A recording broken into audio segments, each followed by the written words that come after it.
et pas Kofi Olomide le groupe wana nyonso esalama wana moto asalango ezanga mopao ana poto aotala Edi Diora à Kinshasa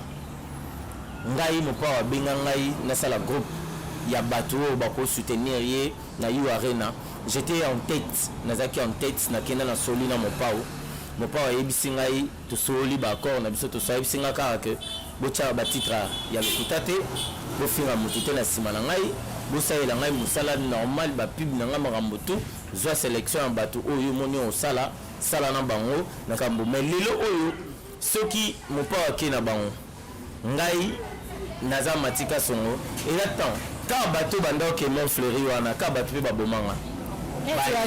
ba yini balobim ba epsi Kofi Olomide secret bimi ba epsi Kofi Olomide te ye kutunde azana travailler na Fabregas taraba statina été ou tarabo été baninte Kofi Alexis Didier veut dire que ils ont ambassadeur bolo habité batunta côté la ngai na lisolongo que je mâche pas mes mots c'est Ken Piana au moni zéro voyage pour nga omoni pas maestro ba babilo ngo ebimagi ba nyatingai nana 12 na salimoso nini ba obetanga sona ke mais na otoza na rep na bisa suka na moni ba betinga te na ta ba bete moni voyage eza makambo nzambe ngai bobo sante ke nazana voyage ya Lyon nazala na voyage wana batutu bayebi non 12 ezate eza que tant oyo esenga tozala nano ete et puis balingaka mutu te mpona intérêt moko boye quelqu'un qui a vie ngai na Fabregas to bandi longtemps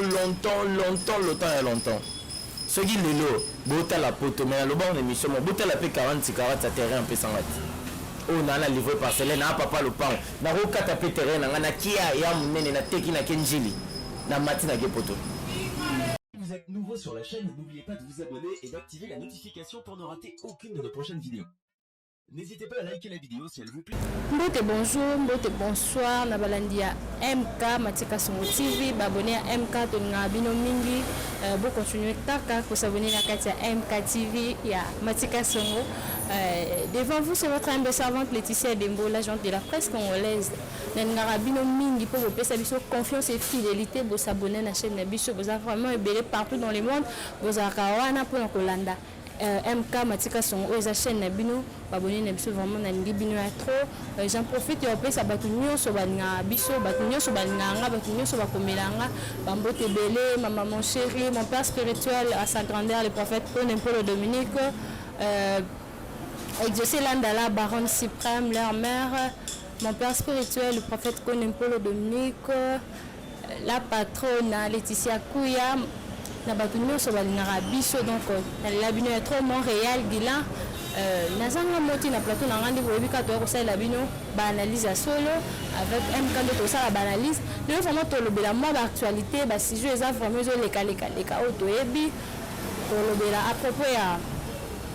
plan wenge ndenge bazo atterrir déjà na Kinshasa na mbazaki de lelo pe tozo zela atterrissage ya Didier Masela zo ya lelo tolobela sous passage ya papa Hervé Ferregola o alekaki na boso na politique o bayambaki pa Israël Ntombo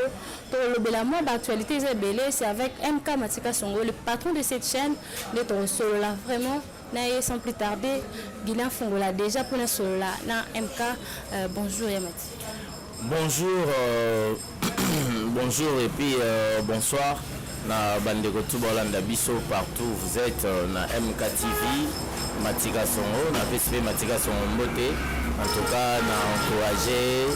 makasi mingi le roi jugement décision ya kusala makambo en plus merci à toi Laetitia Dembo ma préférée yaza préférée na ngai parce que elle est tout pour moi donc bambote na Real et puis mbote na Picho Pacha Sotali Konko na Norvège Aimé Bido sur autoroute Merim Baté Didier Okamo de Birmingham Aimé Boubé Boussek à Loso ya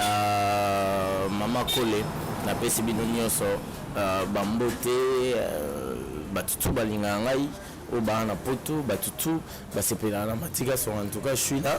ba question ça yo ba réponse ça nga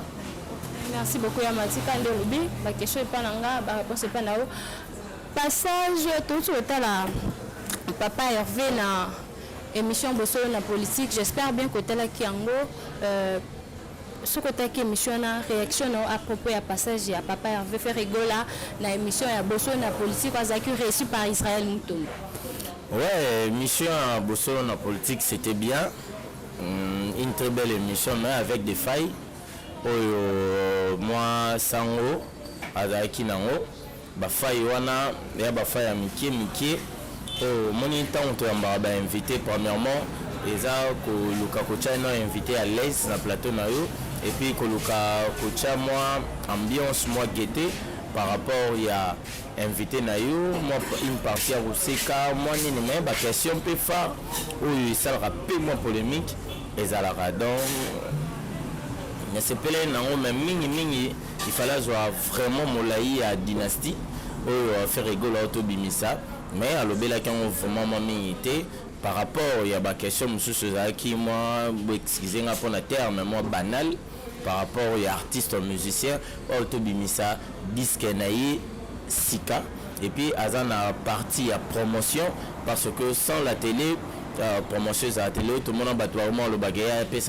après ça rabassé d'été alors tikate ba ata tikite battu ba beta ngokal lelo so battu no sope babi ba beta ngote monique banzembo no yo kanate prévané monique banzembo battu monsieur bimezo kanate parce que ba koma trop potent t'es toujours le barana boy na ngotanga ba kombo ba batanga kombo la ngate mikolo idéologie za utangi kombo la ngate ngape na tanga ya yote pour na lia rapé pas na hote ou ça ngape lo mote ça veut dire nga bando l'exatana ngate ya lo bela battu mususu pam ba na tina ba honte. Donc, faire rigola, très intelligent, très sage. On a des questions, il y a 100 euros et puis on a des réponses à faire. Dans les aguets, je suis bien, même malgré ma femme, et ça, moi, polémique, il y a trop. Dans cette émission, quand on a des questions banales, les aguets, l'Obama, depuis Bazo, l'Oba, Kaka, Israël Moutombo a posé faire rigola, ce qui a émis. Le pouce de Fali pour parce que vraiment ebi nana ketchup en pleine émission fait rigoler ebi na ndenani a ebi nana ketchup té. Mais fait rigoler avait la raison ebi nana té. La question était posée en français. En français, si tu connais nana ketchup dans un endroit où tu n'as oyebi Laetitia Dembo. Dans le bas oui, na ebi Laetitia Dembo pour Nazarana Laetitia Dembo. Na sa façon de se comporter, naïbi comportement naïbi vandeli là je veux dire que je reconnais ou bien je connais Laetitia Dembo mais moto yebité okondi mateko yebi parce que na kolandela sona bi naïbi Laetitia Dembo to naïbi Laetitia Kuya question mususu ya oyebi ndeni oh et suba question belebe parce que biso to zala bon na Congo to nga moi ça tu l'as reposé ma et puis moi c'est à moto ils a vie privée à moto bah il va été sauf que moto on a présenté bino que oh moi c'est nangai ndeboye bah il m'a pas présenté même on t'a présenté bino moi c'est n'était on a automatiquement aïbi était puis on a musique donc maram faire le bas et bah comme les gens ont oublié aujourd'hui bazu marambana ketchup balati ferré pour faire le BIBT mais ba bossa nique ferré andimi fali abisa un bosseur tabani batuni susuye pe ce gars rosa featuring fali abi oui mais fallait supporter ka voix na donc ce polémique derrière trop et puis ça mi wana et voilà a supporter voix na pour déjà fali na ferré so babi ba yemba to yebi musique wana ndeni ezala to yebi nzembo wana ndeni ezala etumba premièrement ba voix etumba ya danse etumba ya rolata etumba ya succès mutu na mutu luka parti na ye ekende malamu parti na ye esala bo mais le bamake déjà que faire rigoler à kitisi fali pour la place il faut supporter voix na ye et ça déjà non il faut si pour bayemba vraiment comment on traiter déjà aigle mais c'est autotine débat golo ba mais c'est autotine au kokate pour ya sala la soki autotine donc faire voix na ye nzamba sala les déjà autotine et faire rigoler à ana libumo maman mais là autotine azo autotine ma libumo mère Amélie sera bimbo azoyemba autotine déjà il n'est pas fait ata boye na machine wana autotune ata botie te ya oyembaka normal donc cela veut dire yango alobaki ke basupporte voix na ye mais eza mpe mabe te biso nyonso na Congo toyebi faire nde ayembaka toyebi faire chair d'épaule belle voix congolais nyonso ayebi congolais nyonso ayebi faire rigola ndenge ayembaka sikoyo to masheri bamopane fali pupa mpe bayebi ndenge mpe ayembaka parce que bango mibale baza bayembi mais bavoix différent faut supporter voix wana nde ya mati éclaircir mo biso mo moke na babono bolanda biso eza lokwa Céline Dion ayemba na Tupac que son nom réponse appelé Tupac te ya lokwa Céline Dion ayemba na P Diddy to azoyemba na nani John Mulaya akunda bamela babangi trop boye américain na nani Khalifa. Mais Céline Dion a une voix de tête. Céline Dion a une voix de tête sera posée voix à la Djalikolo. Donc cela veut dire que faire Koyemba voix C, à Koyemba voix milieu, à Koyemba peut voix Likolo. Fali à Koyemba voix C, à Koyemba peut voix 4 à Koyemba peut voix Likolo. Mais voix Likolo au Matana est la différente affaire. Tu vois, dans la salle soit en affaire et pas le bima bété. Ma béni nizawan. Bolati sika yebi na ketchup te bolati sika wangane et puis au moins non c'est pas la complète au moins musicien ya Congo musicien moro boaleki na TV abandi olobonde aza musicien en Congo mondial aza porte-parole ya F victime mais ils a mabé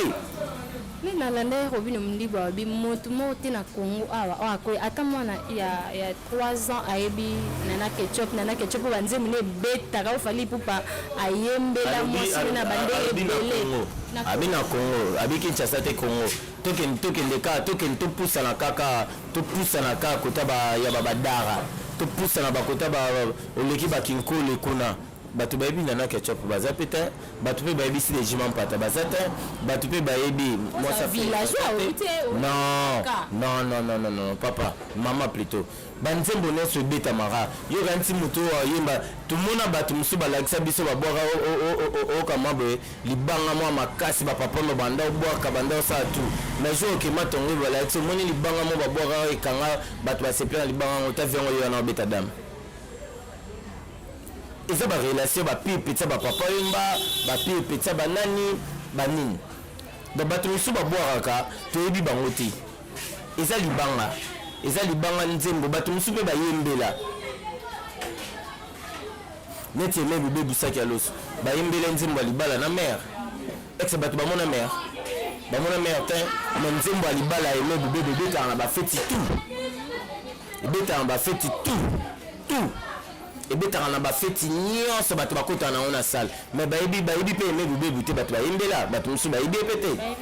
bato musu be bayebi me ate eza ndenge moko disco na ketchup eza ndenge moko eza pe nzembot ona pesa nzembot na ketchup ba moi ça start aza moi ça start oui mais ils obligé te ka bato bayebi faire rigola yo moi ça fait si là oui aigle jaune mais à mon arrêté mais nana ketchup azara plus sur les réseaux sociaux azate lokola si là ya faire bato nyonso baza obligé te ya koyeba nana ketchup bato nyonso pe te baza obligé ya koyebanga te nga mona leka pe na ba youtuber nasala youtube naza mokonzi ya youtube mais omona commentaire motu pa otuna osu nani auti wapi nani auti wapi donc eza obligatoire mate bato nyonso bayebaka matika songo te eza obligatoire te. Parce qu'à propos de l'émission de la politique, Papa Sangokando lobby, la question banale les acquis, au reproché nani. Bon, on a reproché en tout cas à na cahier de charge naïe. Cahier de charge naïe, tant représentable sur cahier de charge naïe, les acquis de solo la politique. Cela veut dire qu'il y a bandé na politicien, na cahier de charge naïe. De solo la politique, oui. Moutounier sa rôle le cas. Pour na mikanga moté mais na cahier de charge na ye soka tchaki bosolo na politique soka tchaki que ezaka uniquement pour la politique akoko inviter ministère akoko inviter mutunio mais alobela kaka politique poza bosolo na politique mutunio congolais a pour mutabeta mama bakuti asala boté azongela kaka cahier de charge na ye a inviter na ye batutu. Et normal. Allo de la politique. Faire rigoler mais bah le de la politique. Politique voilà. po eza bosolo na politique eza makambo misete po ye aza na maîtrise oyo moins que ana maîtrise musique te tala musique nde ebimisi okomo ya question eza to komo tuna moto so yebi mwasa mutandako eza mauvais koyeba mwasa mutandako mutapresenta bino ete eza mabe bakoya kobulele oyo eza mabe asala alandela cahier de charge na ye ayambane bato nyonso mazalaka sur la politique voilà azalaka sur la politique wana elobi Masika Songo papa sango abandela kotala cahier de charge na ye wana elobi Masika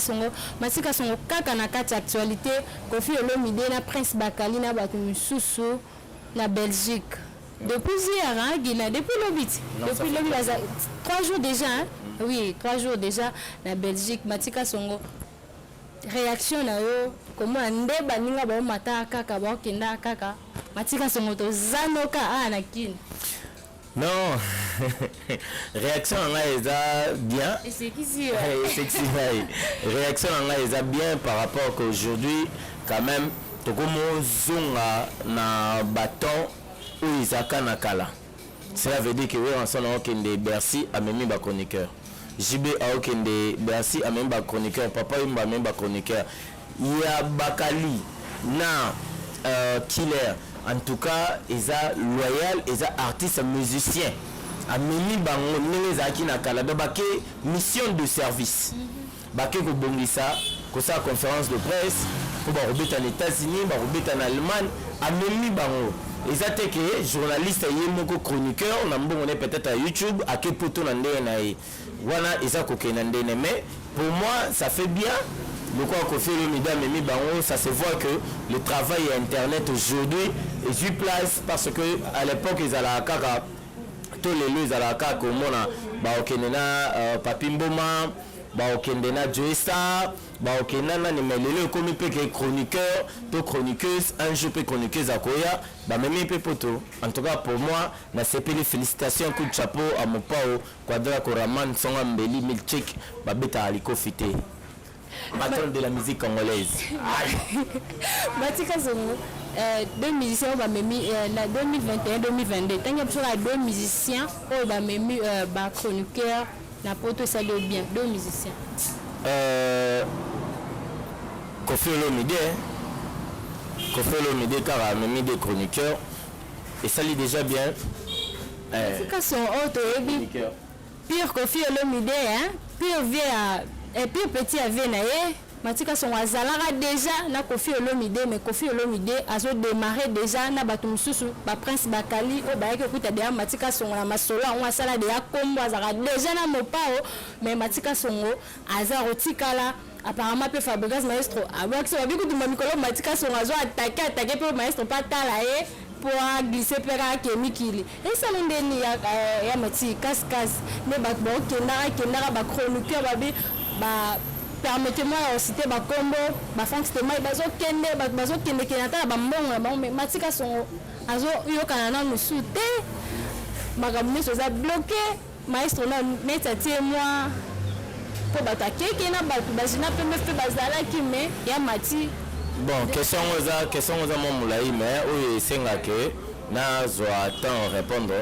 Koffi Olomide non Koffi Olomide o to yebi pe bozakana bien vena yo ozara penga na Koffi Olomide mais déjà akena ba Prince Bakali yo ozaka moni pendant mon réponse non répondre non pendant moi ils attendent tant ya mutu nzambe na yebi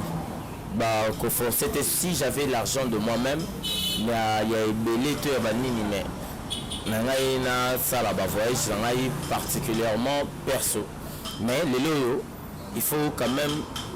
honorer Pébisso par rapport à travail tout ça là. Et ça le passe bien. Ça me fait pas mal. Ça me fait bien. Omoni Laetitia Dembo. Je suis le seul chroniqueur au hasard qui a monté Malikoniate. Et puis Batou Baebi. Et puis je suis le seul chroniqueur où il a appelé sa chance dans Mututu. Malgré que Batona ka ba mo trahir ngai batko ba trahir nga et pas Koffi Olomide le groupe wana nyo c'est ça la mona mutasala ngozanga mopao ana poto aotala Edi Dura à Kinshasa ngai mopao benga ngai na sala groupe ya bato bako soutenir ye na yu arena. J'étais en tête, nazaki en tête na kenda na soli na mopao yebisi ngai to soli ba accord na biso to so yebisi nga kaka ke bocha ba titre ya lokuta te bo finga mutite na sima na ngai bo saela ngai musala normal ba pub na nga makambo tu zo sélection ya bato oyo moni o sala na bango na suka nango to zaiki na mema umba potongo na mema moi n'avais pas Franck Alonga Bivine na mema Junior Dayo na mema Sunani Junior Dayo Divine Omba onde mutu moko na bosani pe azalaki mais eoya na kinda na bango étudiant picho boussole na kinda na bango et puis na suka nango mopao a libéré moi un peu oyo to salaki makambo mais lelo oyo soki mopao ake na bango ngai naza matika songo et attends ka bato banda ke mon fleuri wana ka bato pe babomanga bayini balobi bayebisi Koffi Olomide secret bimi bayebisi Koffi Olomide te ye kutunde azana travailler na Fabregas tara bastatine été utara boete baninte Koffi Alexis Didier veut dire que ils ont ambassadeur bolo habité batunta côté la ngai na lisolongo que je mâche pas mes mots c'est Ken Piana mutuna ngai mutakotela ngai habité botika makambo wana tout ça ba chroniqueur de travailler pour na mututu donc ils arabo boy lelo ngai baninga so ba OK poto ça me fait bien parce que le jour on appelle on y ata susu gaz oza bango na ngai ezande monte donc ngai lo bara ngam kono OK poto fona na longo la José de Londres na Marquois na longo la José de Londres nde ba yamba José de Londres za matika son bongo mais et ça l'a bien na 2022 to espérer pe to mona matika son la mikili to espérer ouais 2022 go espérer te mais nzambe et puis na fois na ozana na emsu bato ba okende ba Belgique ba okende ba Europe emsu nga na okende la mususu emsu na kokata pe ma etiaki nanga maestro ya mati on dirait pe kuna banyateli okali kaka tondeni kuna pe bati mta mabem to zakabia na maestro petit na yo mutu na yo na ndenka ndazalaka obi nini nobi bongo na ngamba maestro on dirait kuna pe banyateli okali na ngamba maestro pour la poto pe ke kuna taka boko agence de voyage mais agence de voyage ya mati zéro voyage omoni zéro voyage pour nga omoni pas maestro ba bilo ngo ebimagi banyati ngai nana 12 na salimoso nini ba obeta nga so na mais na otoza na rep na bisa suka na moni babeti ngate na hata babete moni voyage eza makambo nzambe ngai bobo santeke na zana voyage ya Lyon nazala na voyage wana batutu bayebi non biso eza te eza que tant oyo esenga tozala nano ye te et puis balingaka mutu te mpona intérêt moko boye quelconque ya vie te ngai na Fabregas tobandi longtemps soki lelo botala poto mais naloba on émission mo botala pe 40 ya terrain mpesanga te oyo naa na livre parcelle na papa lopango nakokata pe terrain na ngai na kia ya monene na teki na ke njili na mati na ke poto mais botala ngo te lelo booloba agence de voyage bozwa orchestre opération dragon te deuxième équipe boya nango mpo baloba ba agence de voyage te Fabregas lelo OK mabe Fabregas lelo agence opération opération dragon zarat opération dragon mo beta na Congo donc orchestre wana bazwana bango batawira na babimisa ta mutu te bazwa équipe nyonso wana deuxième ya opération dragon abimisa mutu na TV alakisaka mission o ngam na salari ngam mutu na jeu biso so bando tambola otambola omona 10 match omona Ibrator omona Beckham l'aide du maître omona bandato omona bayama omona babina fi omona tonton Skol grand P tonton Skol grand P omona bango donc cela veut dire que bozwa orchestre mon côté oyo ebetaka na jonga bazwa visa ya tourisme oyo fallait batu basala na tourisme batu kuna na ministère ya touristique kuna bango nde fallait bakende boye ba lisolo na bien te olingi eloka jongane telo jonga za loka ba na ngai mais eza orchestre zela na expliqué yo bakenda na billet ya Congo visa ya Congo mais Fabrice azakokende info perso cela veut dire production donc production ake ya beti bozolinga bolaitisa ye mabe na bino nyonso moto moko bobonise bato ebele donc wana kutu na yaso na makambo alo bango te mpo na beti bango déjà balali donc tosaute voyage eza mokano ya nzambe ngai na bandeko ebele na poto so babatya $1 na okepoto nga moko de moi-même so na binaki epoto na okepoto donc ce qui veut dire na makambo na ngai nyonso personnellement nga atalela temps ya nzambe koforce eloko te lelo omoni bato ebele bakoma balifonde nde bato ebele basimbi bakisi mpo kaka basala succès mpo kaka baapparaître nga nalingaka koapparaître te nalingaka kozala parce que nga naosalela succès te naosalela carrière donc carrière na succès eza deux choses différentes succès okoza obande succès sili obungi carrière mpe sili mais carrière eza génération en génération lelo yo nde oza na oyebi ve lwambo te ntango obotami ve lwambo asa d'ailleurs oyoka musique ya lwambo omona carrière na jibaloba na baœuvre tu vois donc toloba eloka te mpo bato baoloba to mpo bato basali bongo nga mpe fo nasala soki etangamaki na okende nzela ya Fabregas te na poto nzambe moto ayebi soki na okende ndenge na nga moko nzambe mpe ka moto ayebi mais mais bino naloba elo mo ndako olala te 8 place etangaka te agence de voyage agence de voyage eza différent na bato ozotanga baopération dragon ça veut dire so biso eza agence de voyage bato ntango bakendaka poto biso tokangaka bato te boyebisa bango balakisa bato na bango babandi ofilme ana tour Eiffel Espagne ye moko akebe place mo ye moko bino bokangela bato bobeta lokwa na bandale me bokoevandisa bato na kikwiti nzela eza te na moto so abimi libanda ya moyaki mais eza te motoka po elekana fo 3 jours oui makambo mosusu boyebaka te donc kozwa opération dragon te na Villa Nova donc Villa Nova banda lelo ti lobi bokotya bango podium moko balobi bobeta musique okomona ke Fabregas aobanda jamais na likama lizo te orchestre opération dragon eza orchestre interprétation bana banzembo moke babanda na banzembo ya maison mère mais Fabregas so amati na podium abanda na banzembo na ye moko donc boko bandi okango pendant 6 mois doye asa sili 3 nzembo na ye mo boye sili déjà aya obetango 5 heures pa boye obetango avant mpo bato baokende toyeba nzembo ebetamaka de mwana maboye nzembo ebandi 3 heures abandika vocal na vocal tantata pa obendaka aka na 3 champs esala succès orchestre ajongana oposa te opération dragon là-bas donc to espérer na biso kaka matika songo oloba matika songo nde mbanga ve na ngai azala nango mon patron donc mbanga nde eleka trop mais tozo espérer que maestro soki aki na bozoza makambo na ngai bozola esala nde pasi matika songo toyebaki matika songo baninga poto pamba matika songo aza kaka na kini Koffi Olomide depuis ve ya matika songo ameki bapresse bakali botalaka matika songo botala mpe Tidiane Picho Busol botala mpe FBI sikoyo neti Tidiane kutu akokende liboso na biso nyonso liboso na biso tu akeye kutu akoki ata ye moko njili papapa nde bolonta akendaka botika koloba makambo oyo bokomaîtrise te bato baolobaloba non botika temps botala no bacalendrier nokomombo ana États-Unis aobeta nano asona ba 6 concert aobeta badate eza fermé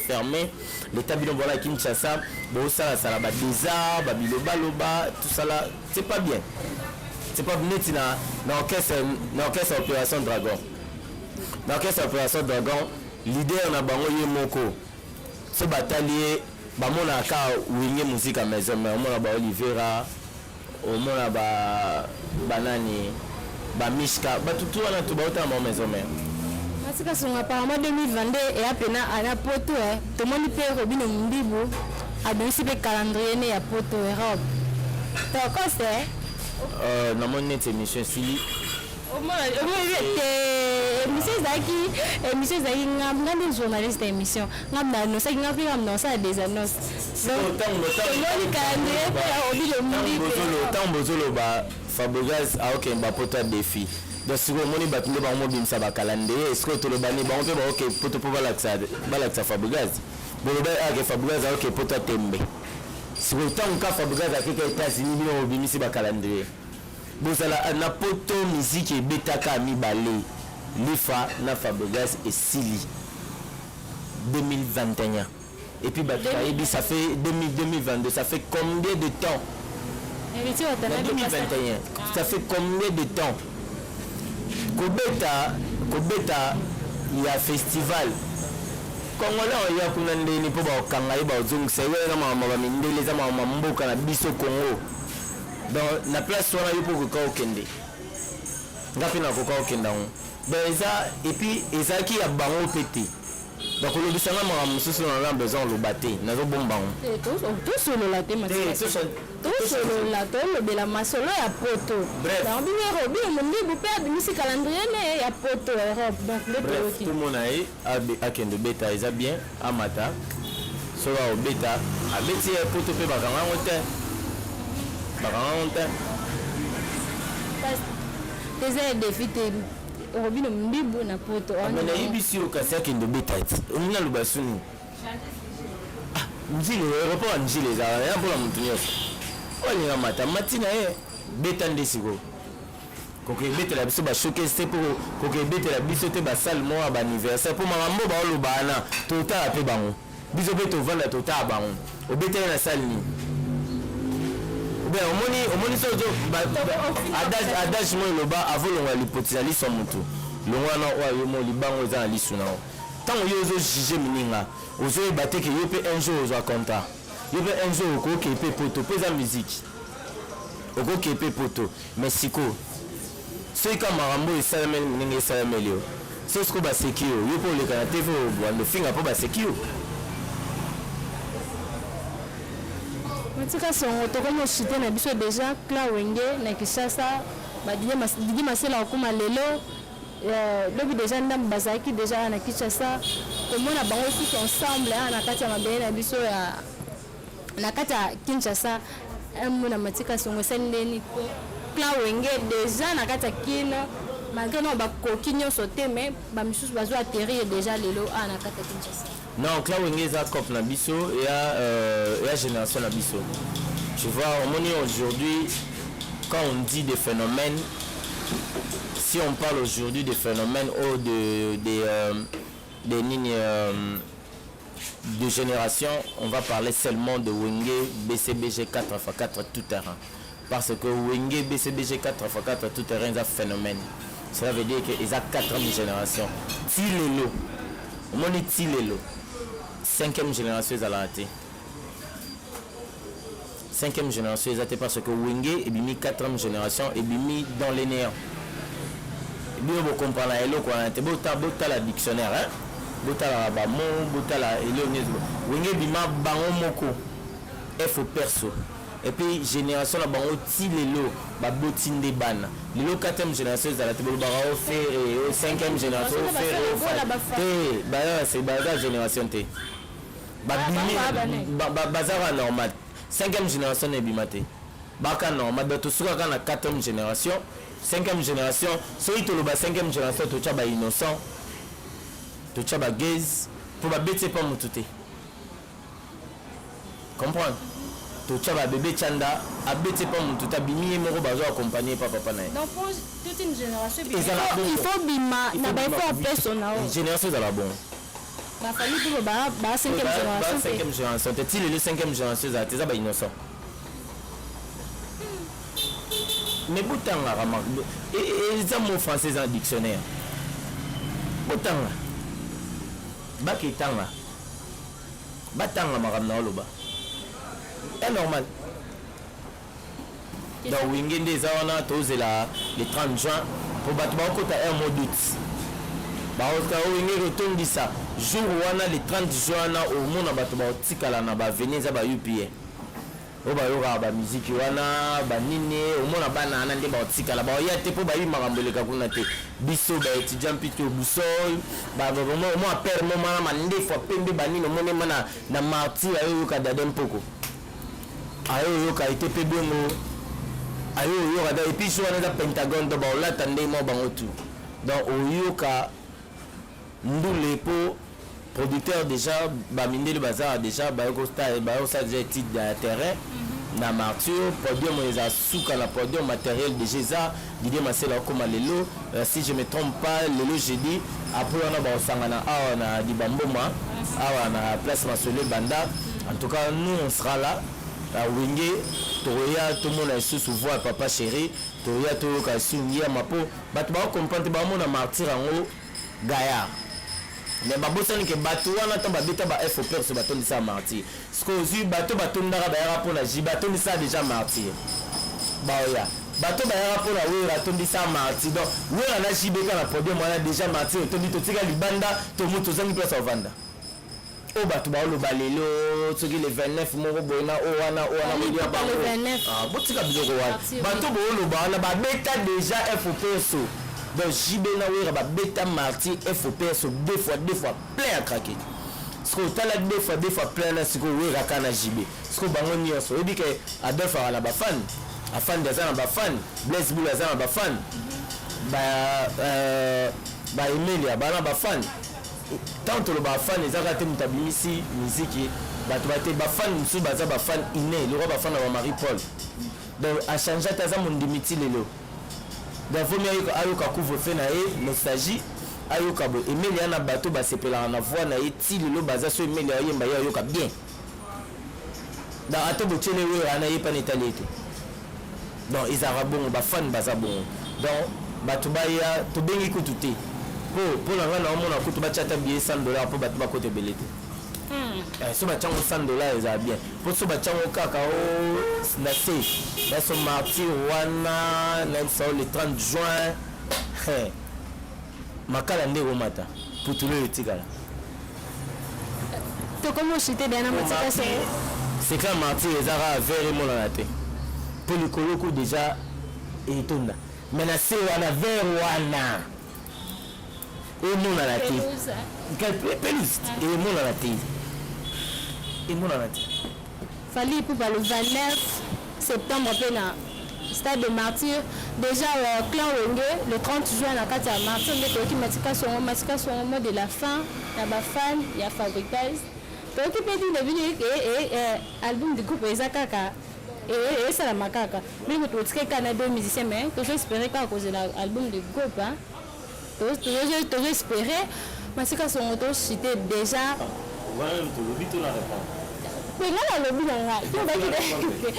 album du groupe album du groupe eza kaka eza en cours de téléchargement omoni village autorité morale à village c'est Fabogaz mais village ce qui veut dire village et Koufa to let musique et Koufara soki yé moraza te toi décider au tika musique ça veut dire so y a décidé au tika musique à ce village à pesi mon tobe mutambe manga va te donc le 2 juillet na merci toujours tala parce que ba fan bazo réclamer banzembo bazo tuna banzembo bato baki net exemple nzembo Zulu bato bazo réclamer en OK ezala chef à village pe na posa na ye azo préférer ezala na ko décider payer mon côté pour azana bato na village aza pe na ba orchestre ba musicien de l'homme en Bakima et la race et l'autre. Moto azo kima za ignorant. Bato bakanisa ki ake voyage wana so azonga ok shoote. Ok. Fabregas nda zana noko wana kande akende France wana ti azongi musique izonga no mona ke to sali 9 mois na Kinshasa bo sali 3 mois na Poto. Bo sali 6 mois na Kinshasa bo sali 3 mois na Poto ne musique ezalaki. Tu vois. Donc Tebima banzembo eza album na été eza ba musicien et puis ba obakimi na Congo lelo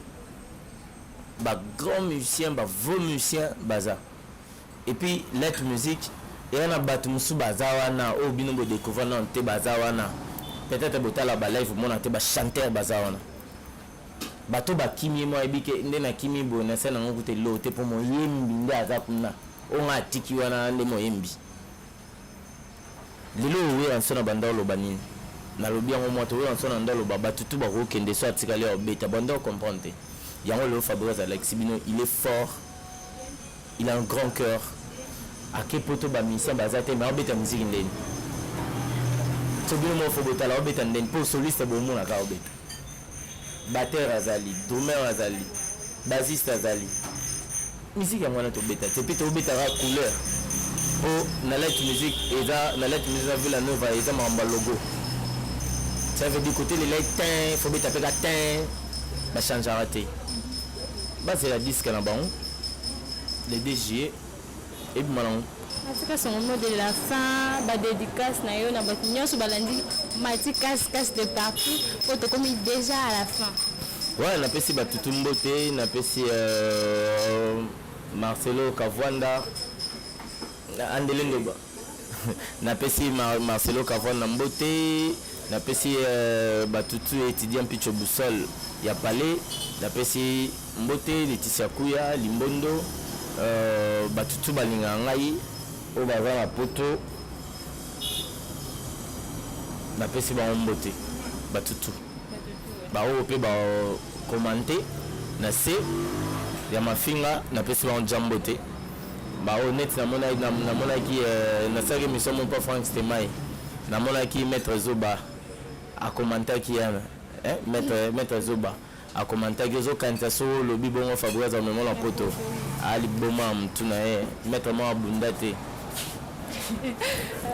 Et voilà, nous sommes arrivés pratiquement à la fin de cette émission. C'était la voix de servante Laetitia Dembola, géante de la presse congolaise, face à Matika Songo, Matika Casse, donc mon patron, mon vieux. De l'élabino, il y a trop d'abonnés à Matika Songo officiel. Vous allez à brancher na kata MK. Na bois qui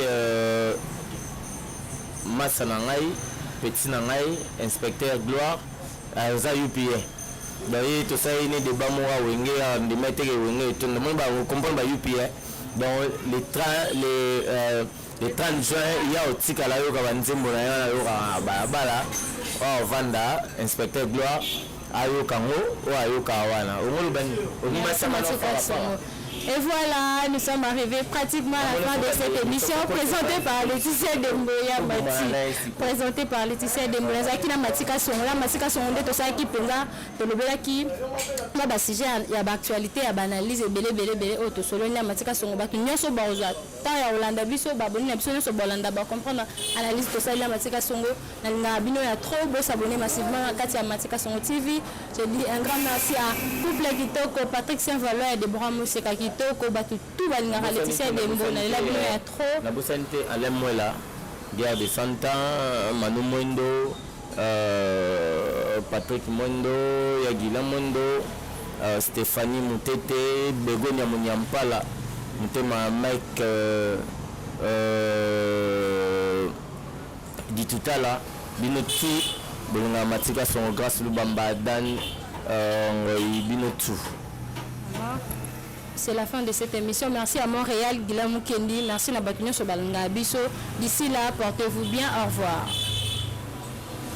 Si vous êtes nouveau sur la chaîne, n'oubliez pas de vous abonner et d'activer la notification pour ne rater aucune de nos prochaines vidéos. N'hésitez pas à liker la vidéo si elle vous plaît.